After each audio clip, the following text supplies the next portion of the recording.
Hey everyone, it's Andrew Nagel with Valk9 Designs again, and we're back with kind of a part 2 on the how to set heart-shaped stones. I decided I could double this as my prong setting video. I've been wanting to make one of these for you guys for a while. This would work for more than just a heart-shaped stone. I use these for square stones or round stones, any sort of smaller calibrated stone. We're going to be using a length of 22 gauge wire, and I've clipped off about 8 inches of the 22 gauge. I'm going to be using way less than the full length, but you can always save your silver scrap. How we're going to be starting this off is about a couple inches down the wire. We're going to make the first prong. Basically, you just fold that wire over and you start to squeeze your prong together. Be careful not to squeeze this too tight, otherwise you might break the wires at the end there. You just want to form it. Now that we have formed our first prong, we're going to bend just the tip of it over using some flat needle nose pliers. You're going to want to do just a little edge, just enough that will cover a stone. As you can see right there, we've got a little lip that will cover the side of our stone. That honestly might be a little bit bigger than what you want. I kind of made these prongs a little larger just so that way I could demonstrate them a bit better for you, but you just want it to cover just the edge. And then after you've formed your first prong, you're going to open up your wires to create sort of a cradle for your stone. Now this is where it works for all sorts of different shapes of stones. You can make your cradle fit any sort of stone, a trillioned cut stone or a round stone or whatever you want to do. You're going to bend down your shorter end straight down at a 90-degree angle. That will become kind of one of the posts for our prong.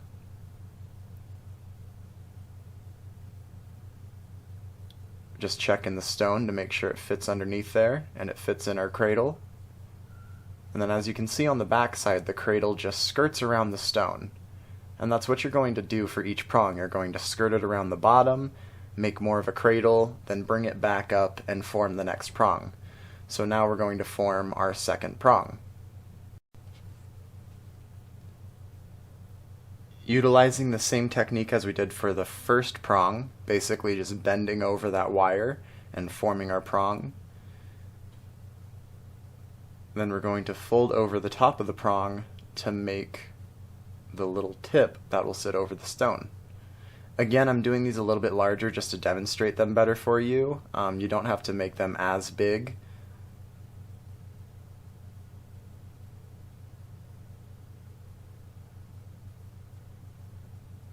You will have to make some adjustments to the bottom and to your other prongs. You want to make sure your prongs are sitting level as well as your basket on the bottom, so that way your stone sits in the setting evenly. Check it again there. Looks like it's fitting pretty good. Now we're going to make the other two prongs.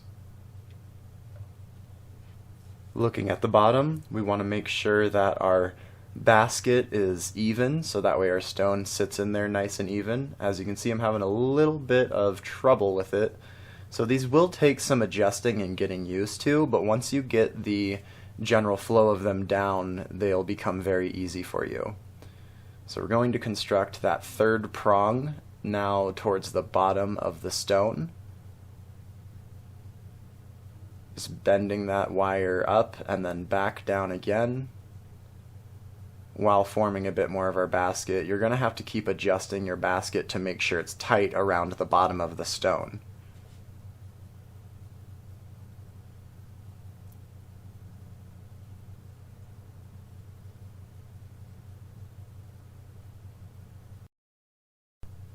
Using the same technique as we did for the top two prongs, we've now constructed the bottom two.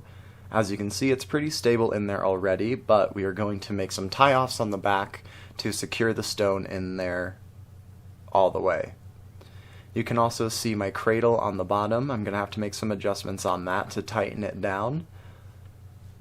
The less wire that you can use on the back, the less adjustments you'll have to make. But as you can see here, I can bring these two ends together, and I'm going to twist one of them around to the bottom. So basically when you're done making that fourth prong, you're going to bring the end of your wire back underneath and make another 90-degree angle to make those two ends that you saw me bringing together there. We're going to twist one end around the other. It really doesn't matter which one you do, just so long as you secure them both together. I like to go 3 times around the wire. That seems to give me a good connection without making the post too tall. You're going to want to gauge how tall you want your prong setting to sit above your other layers of wire, because if you make your post like an inch long, then your setting might sit a little too tall out of your piece. So you're going to want to think about that as well as you're making this. Here you can see the final setting. You're going to have to make some adjustments, as in squeezing those prongs just tight together to make sure they're nice and stable. Also try to make sure, as you can see on the bottom right, try to make sure they're not sitting out too far over the edge of the stone. That one turned out a little lippy, but that's okay for this example. Try and just make sure you use the least amount of wire. And then also on the back side, you're going to need to pull those cradles together and just push them up against the stone. But after you've made all of your little adjustments, this is going to be a very stable setting for you. As you can see, the stone doesn't move in there, and we're ready to rock and roll. I hope you all enjoyed this tutorial and that you have a great rest of your week. Make sure you follow me and stay up to date on the latest Patreon releases. Thank you for supporting me here.